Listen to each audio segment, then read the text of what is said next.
अब बच्चों हम आपको अगला अनुप्रयोग सिखाएंगे नंबर 2, अनंत विस्तार, या हम इसको अपरिमित भी बोल सकते कि कुचालक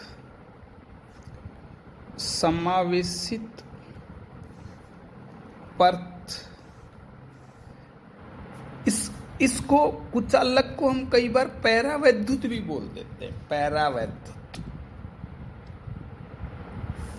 परत के कारण विद्युत क्षेत्र की तीव्रता।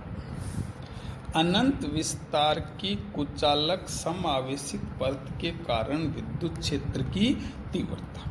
वही हम दो स्थितियां, पहले ई का परिमाण ज्ञात करेंगे, फिर हम ई की दिशा ज्ञात करेंगे, फिर ई का हम क्या करेंगे, परिमाण ज्ञात करेंगे। देखो बच्चों, हमारे पास ये अनंत विस्तार की कुचालक समावेशित परत का एक क्या है, भाग है सर।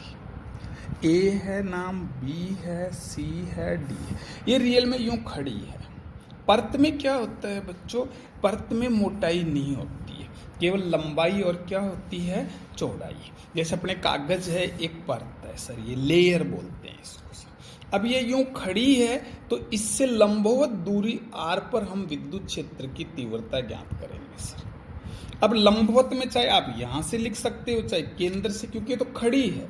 तो हम ये इसका O बिंदु ले लिया, इससे कितनी दूरी पर ज्ञात करेंगे, R दूरी पर। ये बिंदु कौन सा है बेटा, P है, यहाँ ज्ञात करना चाहते हैं। अब हमारी एक बात बताई थी कि कुचालक को जब भी हम आवेश देते हैं तो उसके आयतन में स्थित हो जाता है। चालक को आवेश देते हैं, उसकी सतह पर वितरित हो जाता है। इसका आवेश घनत्व सिग्मा कूलाम प्रति मीटर स्क्वायर, क्योंकि ये क्षेत्रफल में वितरित है सर। अब वही हम इससे बराबर दूरी पर, O बिंदु से बराबर दूरी पर, अब यहाँ हम है ना क्षेत्रफल लेंगे अल्पांश, क्योंकि इसके क्षेत्रफल में आवेश वितरण है, उसकी लंबाई में वितरण था। ये A1 ले लिया, ये A2 ले लिया, ये समान है डेल्टा S, ये भी क्या है डेल्टा S, समान दूरी पर हैं ये और समान क्षेत्रफल के अल्पांश। इनके कारण हम P पर ज्ञात करेंगे। तो सबसे पहले क्या ज्ञात करेंगे बेटा, E की दिशा। फिर हम E का क्या ज्ञात करेंगे, परिमाण। अब इसके लिए हम यहाँ P बिंदु, ये इसको प्रतिकर्षित करेगा तो DE की डायरेक्शन इधर होगी, उस पहले वाले की तरह ही है, इधर DE की डायरेक्शन इधर होगी। देखो ये थीटा है, ये भी थीटा है। क्योंकि ये समान क्षेत्रफल के हैं तो इनमें आवेश बराबर होगा। वो E बराबर KQ अपॉन R स्क्वायर से R भी बराबर है, Q भी बराबर है, तो E भी बराबर होगा। देन इन दोनों E का परिमाण बराबर होगा, परंतु दिशा अलग अलग है तो हम इसको क्या करते हैं बच्चों, घटकों में विभाजित करते हैं। ये थीटा है तो सामने वाला भी थीटा है, ये भी थीटा है। ये इसके दो घटक बनाएंगे हम दोनों के साथ। एक ओपी रेखा के अनुदिश आएगा, वो थीटा वाला घटक है, then DE cos theta. Without theta वाला या लंबवत घटक DE sin थीटा। ऐसे इसका इस लाइन में घटक क्या है, DE cos थीटा, और इधर क्या है बेटा, DE sin थीटा। देखो अब ये sin थीटा तो आपस में कैंसिल हो गए और ये cos थीटा आपस में जुड़ गए। तो इस पूरी परत के कारण P बिंदु पर तीव्रता इन cos थीटा के घटकों के योग के बराबर होगी, जो किधर होगी बेटा, OP दिशा में होगी, या यूं कहूं परत के तल के लंबवत होगी। अगर मैं कहूं ये तो दो घटक लिए हमने, ऐसे हम और घटक लें O बिंदु के सम्मित ऐसे, तो इन सब के कारण P बिंदु पर तीव्रता cos थीटा घटकों के कारण होगी, और वो सदैव किधर होगी, इस परत के तल के लंबवत। ये तो हमने इधर लिया है P बिंदु, अगर सपोज हम इधर लेते तो इधर, तब ये तो यूं है, ये आवेश तो दोनों परतों पर है, इधर दोनों साइड होता है, इधर भी होता है बेटा और इधर भी होता है। ये तो हमने इसमें केवल ये एक साइड दिखाई है RHS। अब इसके अनुसार अगर देखोगे P बिंदु तो ये इधर आएगा बैक में, तो इधर लंबवत डायरेक्शन होगी, ये इधर लंबवत डायरेक्शन। जैसे बल रेखाएं यूं जाएंगी, इसकी देखो इधर कैसे जाएंगी, यूं जाएंगी। देखो तो मैं कहूँगा P बिंदु पर तीव्रता पर्त के तल के लंबवत या OP दिशा में होगी सर। अब हम क्या ज्ञात करेंगे सर? E का परिमाण। E के परिमाण में क्या करना है हमें? वही गाउसीय पृष्ठ की कल्पना करनी पड़ेगी। देखो ये हमारी पर्त है,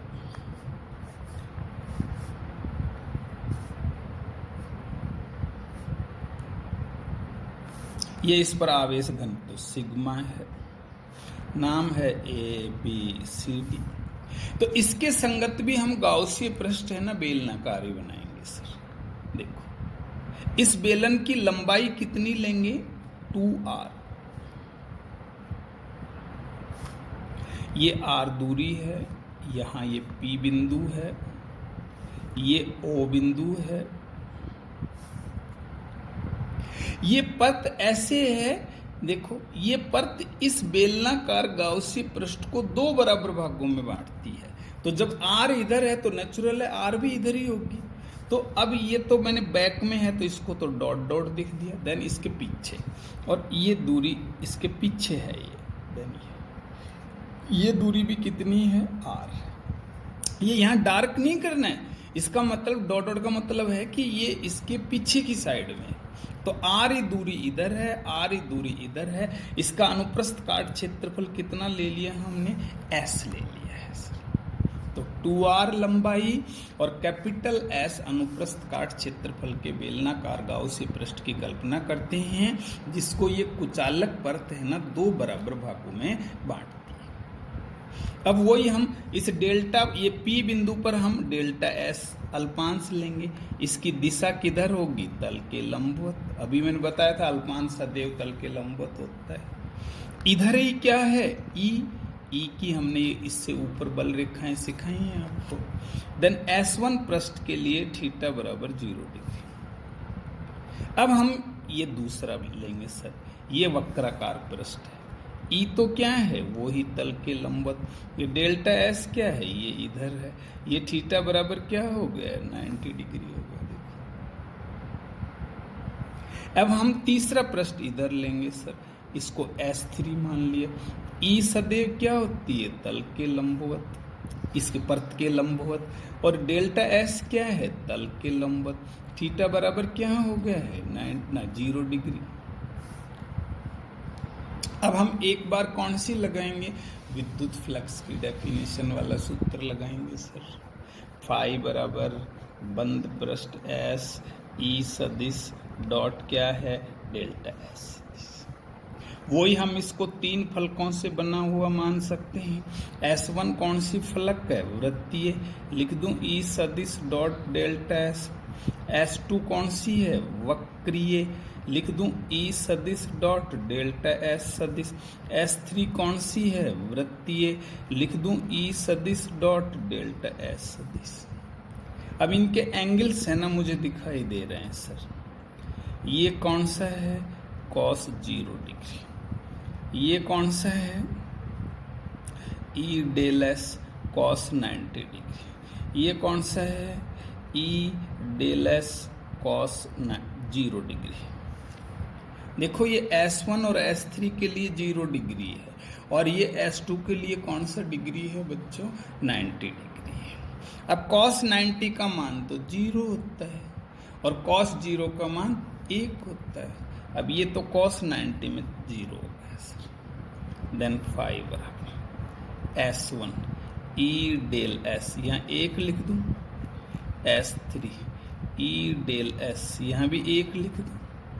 अब E का मान तो गाउसी पृष्ठ पर समान है, ये हमने माना है, तो मैं यह लिख दूंगा E बाहर निकाल दो S1 डेल्टा S, E बाहर निकाल दो S3 डेल्टा S। अब डेल्टा S क्या है? जो S1 है जो हमारा वृत्तीय है उसका पूरा क्षेत्रफल, और ये डेल्टा S के समाकलन लगा दिया तो इस पूरे का। देन हमने तो अनुप्रस्थ काट क्षेत्रफल तो S ही तो माननी है, तो ये दोनों मान क्या होंगे? S होंगे। तो मैं यहाँ लिख दूंगा फाई बराबर E, ये भी S और ये भी S। यहाँ मैं लिख सकता हूँ S1 डेल्टा S बराबर S3 डेल्टा S बराबर S। देन फाई बराबर क्या लिख दूँ? 2ES, ये लिख दिया फर्स्ट सर। अब हम कौन सा नियम लगा दें? गाउस का नियम सर, गाउस के नियम से। गाउस का नियम क्या कह रहे हैं? फाई बराबर sigma Q upon epsilon not. ये मैंने सिखाया आपको, सिग्मा बराबर होता है क्यू अपॉन एप्सिलॉन नॉट। अगर इसको सिग्मा लगाते हो तो यूँ लिख सकते हो। देन सिग्मा क्यू बराबर क्या है?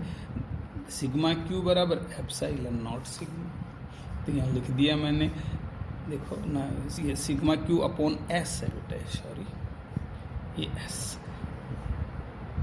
तो सिग्मा एस, तो ये हो गया sigma S upon epsilon not, ये है सेकंड। एक व किससे बात करूं सर मैं? 2 से। 2ES बराबर sigma S upon epsilon not cut गया, देखो E बराबर हो गया सिग्मा अपॉन 2 एप्सिलॉन नॉट। इसकी डायरेक्शन मैंने बताई थी सर कि आपको तल के लंबवत होती है, इसका परिमाण है, ये दूरी पर निर्भर नहीं करता है। इसकी अगर हम ग्राफ खींचे दूरी और E में तो ये एक सरल रेखा आएगी, क्योंकि दूरी पर निर्भर नहीं करता है। ये अनंत विस्तार के कारण है ना, उसके निकट बिंदुओं पर विद्युत क्षेत्र की तीव्रता है। अब तीसरी है, वो ही अनंत विस्तार की पट्टिका या प्लेट। पट्टिका या क्या है बच्चों? प्लेट है। वो ही किसकी है? अनंत विस्तार। इसमें हमने कोई भी पट्टिका में है ना मोटाई भी शामिल होती है। जैसे ये हमारी एक पट्टिका है, हम जैसे इसको आवेश देंगे, कोई ABCD है, ये अनंत विस्तार की का एक भाग है, ये देखो। अब जैसे हम इसको आवेश देते हैं ना, तो इसके अंदर है ना, ये चालक पट्टिका है। अनंत विस्तार की कैसी है बेटा? चालक। और ये क्या थी? कुचालक।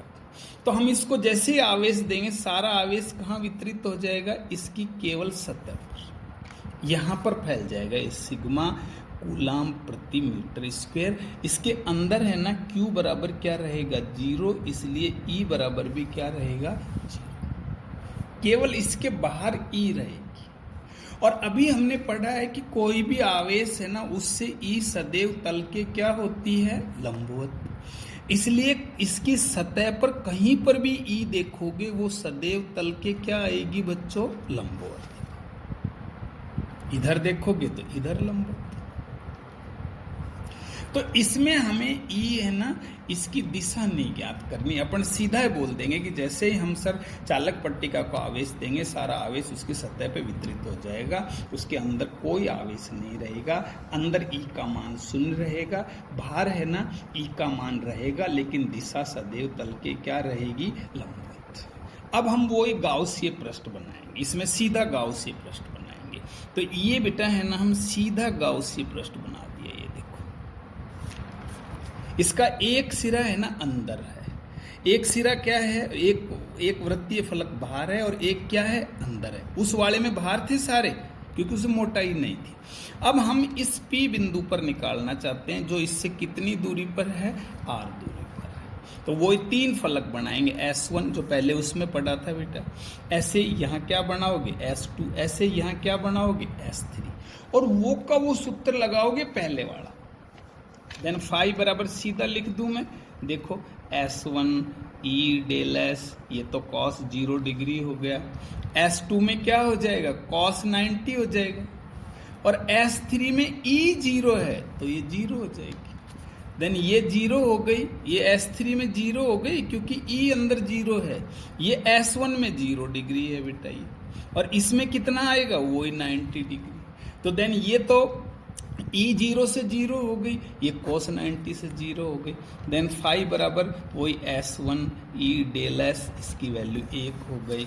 फाई बराबर क्या हो गया? E बाहर निकाल दो, S1 डेल्टा S।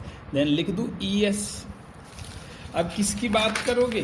गाउस के नियम से। गाउस का नियम क्या कह रहा है? फाई बराबर sigma Q upon epsilon not. इसकी जगह क्या लिख सकता हूँ? Sigma S upon epsilon not. कर दूं 1 व 2 से, क्या हो गया? ई एस बराबर sigma S upon epsilon not, ये कट गया।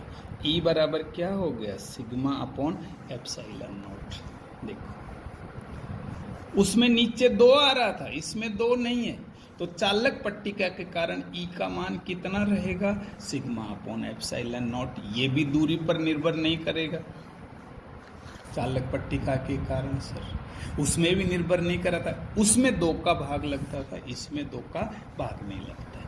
ये तो हमने चालक पट्टिका ली है। अगर कोई भी हम चालक वस्तु लेते हैं उसकी सतह पर ई का मान इतना ही रहता है, चाहे आप गोला ले लो, चाहे कोई आप वृत्तीय चालक गोलीय कोष ले लो, सब पर ई का मान क्या रहता है, इतना ही रहता है।